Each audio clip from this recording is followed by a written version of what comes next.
আমার দুষ্টু মিষ্টি ভালোবাসার বন্ধুরা, কেমন আছো সবাই? আশা করি অনেক অনেক ভালো আছো। আমি তোমাদের নীলু আপু চলে এসেছি নতুন গল্প নিয়ে। আজকের গল্পটি শুনলে তোমাদের দাঁড়িয়ে যাবে, তাই গল্পটি শোনার আগে অবশ্যই হেডফোন ব্যবহার করো। আমার বড় এক ভাই আর আমি যে ঘটনাটা বলতে চাচ্ছি তা আমার বড় ভাবিকে নিয়ে। বড় ভাই বিয়ে করে ২০০৩ সালে, আর ভাইয়া বিয়ে করে আমার ভাবির পরিবারের সবাই মিরপুরেতেই থাকে, আর বিয়ে দেয়া হয় একই জেলাতে, মানে ঢাকাতে। আমি যখন ভাবির প্রতি দুর্বলতা অনুভব করি তখন তার বয়স ২৩ বছর। বিয়ের পর ভাবির হঠাৎ করে বেড়ে যায়, আর বেড়ে যাওয়ার কারণে ভাবিকে আগের চেয়ে আরও বেশি সুন্দর লাগত। ভাবি দেখতে যেমন সুন্দরী ছিল তেমনি তার গঠনটাও। ভাবির যে অংশটা আমার সবচেয়ে ভালো লাগতো তা হলো তার দুটি, তবে তখন এসব নিয়ে কখনো ভাবিনি। তবে ভাবির যখন একটা ছেলের জন্ম হয় তখন আমি লুকিয়ে লুকিয়ে ভাবিকে দেখতাম। যখন সে তার বাচ্চাকে খাওয়াতো আমার খুব লোভ লাগতো। ভাবতাম, ইস, আমিও যদি খেতে পারতাম। কিন্তু আমার স্বপ্নটা স্বপ্নেই রয়ে যায়। তবে আমি হাল ছাড়িনি, সুযোগের অপেক্ষায় ছিলাম। আর একদিন সেই সুযোগটা এসেই গেল।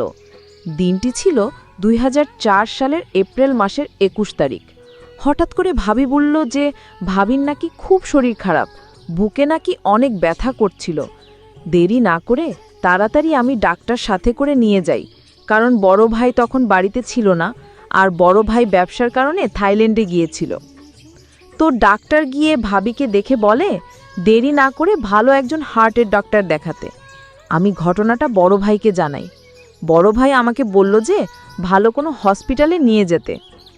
আমি তখন একটা প্রাইভেট কার করে মিরপুর থেকে ভাবিকে নিয়ে সৌরওয়াদী হসপিটালের উদ্দেশ্যে রওনা হই।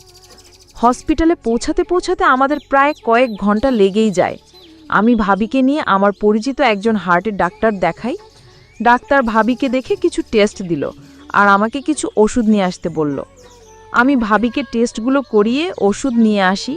ডাক্তার ভাবিকে একটা স্যালাইন দিল, যা শেষ হতে প্রায় রাত ৮টা বেজে যায়। স্যালাইন শেষে ভাবিকে কিছুটা ভালো মনে হলো। ডাক্তার ভাবিকে দেখে আরও কিছু ওষুধের নাম লিখে দেয় আর একটা ব্যথা কমানোর মলম নিয়ে আসতে বলে। আর মলম দিয়ে বলে রাতে ভালো করে মালিশ করতে ব্যথা কমে যাবে, আর বলল পরদিন আবার নিয়ে যেতে টেস্ট রিপোর্টগুলো দেখে ফাইনাল প্রেসক্রিপশন দেবে। ডাক্তারের কথা শুনে আমু তো মনে মনে খুশি, কারণ আজ হয়তো সেই দিন যে দিনের অপেক্ষা আমি অনেক আগে থেকে করছি।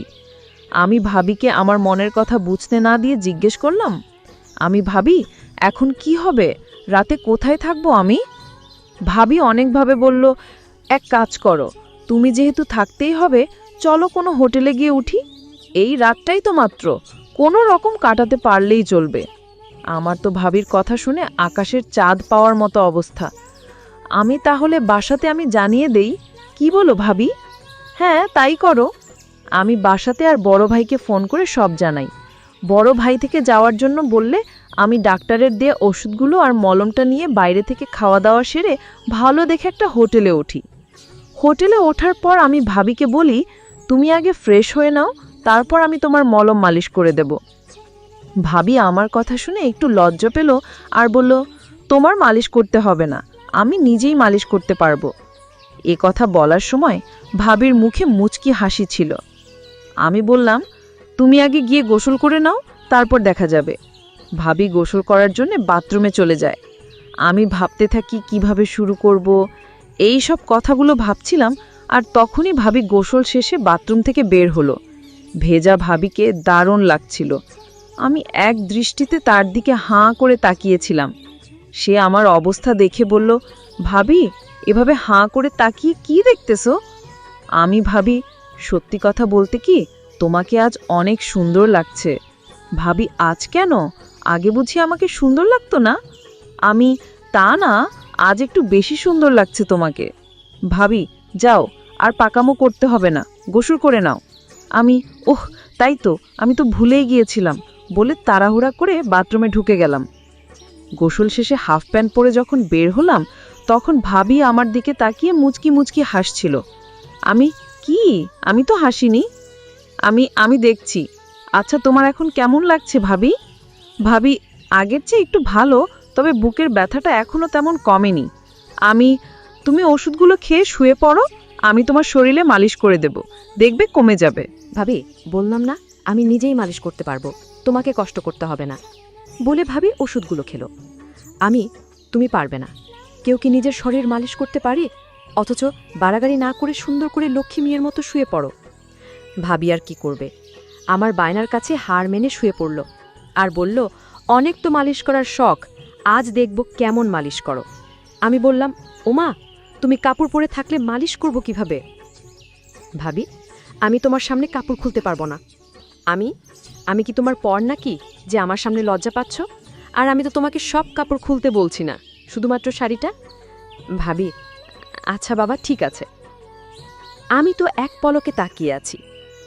তখন আমি মলমটা নিয়ে মালিশ করা শুরু করলাম। ভাবি আমার হাতের পেয়ে চোখ বন্ধ করে ফেলে। আমি আস্তে আস্তে তার চারপাশে মালিশ করতে থাকি। আমি ভাবিকে জিজ্ঞাসা করলাম, ভাবি, এখন কেমন লাগছে তোমার? ভাবি, অনেক ভালো লাগছে। তুমি নিজেই করতে পারতে এমন মালিশ? ভাবি, কখনো না। তাহলে তখন তো খুব বলছিলে তুমি নিজেই মালিশ করতে পারবে। ভাবি, এমনি বলেছিলাম, সত্যি কথা বলতে কি, তোমাকে বলতে আমার লজ্জা করছিল। এখন লক্ষ্মী মেয়ের মতো চুপ করে শুয়ে থাকো, আমি ভালো করে মালিশ করে দেই, দেখবে তোমার ব্যথা কমে যাবে। ভাবি, ঠিক আছে বলে চুপ করে শুয়ে রইল। দেখলাম ভাবি কিছু বলছে না। সাহস করে বললাম, ভাবি, একটা কথা বলি। ভাবি, বলো। ভাবি কিছু না বলে চুপ করে রইল। দেখে আমি আবার বললাম, ভাবি, তোমার খুলে দেই? ভাবি, দেখো, এগুলো ভালো না। তুমি আমার আপন দেবর, আর আমি কিভাবে তোমার সামনে অর্ধনগ্ন হব? আর আমি তাড়াহুড়োর ভিতরে কিছু পড়েনি। এখানে তো তুমি আর আমি ছাড়া আর কেউ নেই। আর এখানে খারাপের কি আছে? আমি তো তোমার ওগুলো অনেকবার দেখেছি, তাই আমার সামনে লজ্জা কিসের? আমি তো শুধু তোমার ভালোর জন্য বলছিলাম। এই বলে একটু অভিমানের ভঙ্গি করে বললাম, থাক, লাগবে না, বলে আবার মন দিলাম। ভাবি কিছুক্ষণ ভেবে বলল, ওমা, আমার দেবরটা দেখে আমার উপর রাগ করেছে, বলে আমার মাথাটা তার দিকে তুলে নিল আর বলল, ভাবি, আচ্ছা, তুমি কি বুঝি আমাকে লুকিয়ে লুকিয়ে দেখতে? দেখবর, ভাবি, এসব ঠিক না। আর কেউ জানলে আমার তো সর্বনাশ হয়ে যাবে। তোমার কি মাথা খারাপ নাকি? আমি কেন কাউকে বলতে যাব? তোমাকে লুকিয়ে দেখার কি আছে? তোমার ছেলেটাকে যখন তুমি খাওয়াতে তখন তো আমি অনেকবার দেখেছি, তবে সেটা অনেক আগে। আর একদিন বড় ভাই যখন খাচ্ছিল তখন আমি দেখছি। ভাবি, আচ্ছা, তাই বুঝি এখন আমার এগুলো আবার কাছ থেকে দেখতে ইচ্ছে করছে? এই বলে ভাবি তার দীপ বলল, দেখো, তোমার যত ইচ্ছে দেখো, আর এগুলোকে একটু ভালো করে মলম মাখে। আমি তো খুশিতে ভাবি বসিয়ে দেই। তারপর 2 হাত দিয়ে ভাবির শক্ত শক্ত দুইটা ভাবিগুলো দেখতে খুব সুন্দর ছিল। আমি মনের সুখে অনেকক্ষণ পর ভাবিকে বললাম, ভাবি, তোমাকে একটা কথা বলি, রাগ করবে না তো? ভাবি, না, রাগ করব না। আমি তোমাকে অনেক ভালোবাসি। ভাবি, আমিও তোমাকে অনেক অনেক ভালোবাসি। আমি তোমার অনেক ভালোবাসি। ভাবি হতবম্ব হয়ে বলে, আমাকে কি? সত্যি বলছি ভাবি, তোমাকে আমি সবসময় লুকিয়ে লুকিয়ে দেখতাম। ভাবি, কি বলছো তুমি এসব কথা? আর কি কি দেখেছো আমার? বললে তুমি রাগ করবে না তো? ভাবি, না, করব না, বলো। আমি একদিন তোমাকে বড় ভাই কাজটাও আমি দেখছি, আর তখন থেকে আমারও তোমাকে খুব ইচ্ছা করত। ভাবি না বোঝার ভান করে, কি ইচ্ছা করতো তোমার আমার সাথে? বড় ভাই যা করছিল। ভাবি, তোমার কি মাথা খারাপ হয়েছে নাকি? তুমি জানো তুমি সব কি বলতেছো? তাছাড়া আমরা ভাবি দেবর। তুমি তাহলে কিছুই জানো না। আজকাল সবই সম্ভব। আমি অনেকগুলো ছবি দেখছি যেখানে শুধু দেবর ভাবি কেন, ভাই বোন মা ছেলেও ওইসব কাজ করে। ভাবি, আমি বিশ্বাস করি না, তুমি সব বানিয়ে বলতেছো। কসম ভাবি, আমি কিছুই বানিয়ে বলছি না, সবই সত্যি। প্রথম আমিও বিশ্বাস করতাম না, কিন্তু যখন দেখলাম তখন বিশ্বাস না করে থাকতে পারিনি। আর এছাড়াও বাজারে অনেক গল্পের বইও পাওয়া যায় যেখানে মা ছেলের, বাবা মেয়ের আর ভাই বোন ভাবি দেবরের গল্পে ভরপুর। ভাবি, তুমি সত্যি বলতেছো? ভাবি, আমি কি তোমাকে মিথ্যা বলবো নাকি? আর কসম তো করলামই। কসম করে কেউ কি মিথ্যা কথা বলে নাকি? ভাবি কিছুক্ষণ চুপ করে থেকে বলল, আচ্ছা, ওইসব বাদ দাও।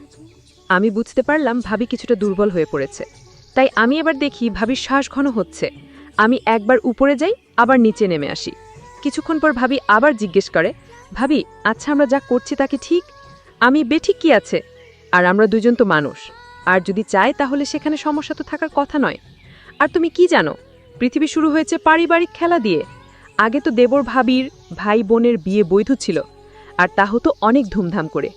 আর অনেক জায়গায় বাবার যদি কিছু হয়, ছেলে তার মাকে বিয়ে করে। এরকম আরও অনেক কাহিনী আছে। ভাবি, তাই নাকি?